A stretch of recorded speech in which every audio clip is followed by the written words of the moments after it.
آپ صلی اللہ علیہ وسلم کی میں ایک بدو آ گیا۔ اس زمانے میں بدو ان لوگوں کو کہا جاتا تھا جو جاہل تھے۔ جب وہ شخص آپ صلی اللہ علیہ وسلم کی محفل میں آیا تو اس نے پوچھا کہ آپ صلی اللہ علیہ وسلم آخرت میں حساب کتاب کون کرے گا؟ تو آپ صلی اللہ علیہ وسلم نے فرمایا کہ آخرت میں تو حساب کتاب اللہ کریں گے۔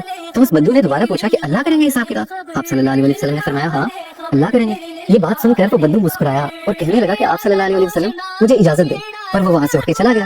اب کچھ صحابہ جو اس محفل میں بیٹھے ہوئے تھے ان کو اس بات کی سمجھ نہیں آئی۔ وہ اٹھے اور انہوں نے اس بدو کا پیچھا کیا اور اس سے جا کے پوچھا تم آپ صلی اللہ علیہ وسلم کی محفل میں آئے ہو، تم نے سوال کیا ہے کہ آخرت میں حساب کتاب کون کرے گا؟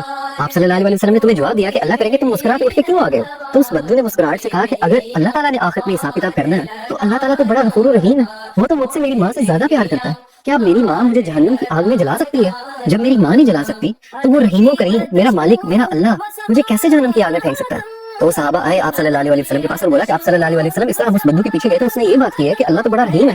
تو آپ صلی اللہ علیہ وسلم نے فرمایا کہ اگر اسے اللہ کی رحیمی پہ اتنا یقین ہے نا تو اللہ کبھی اس کو اپنی رحیمی سے مایوس کر نہیں سکتا، کیونکہ اللہ اپنے بندوں کے لیے بالکل ویسا ہے جیسا اس کا بندہ اس کے لیے گمان کرتا ہے۔ اگر اس کے بندے کو یہ یقین ہے کہ وہ بڑا رحیم ہے تو اللہ تعالیٰ اس کے لیے رحیم ہی ہے، اللہ تعالیٰ اس کو معاف ہی کرے گا۔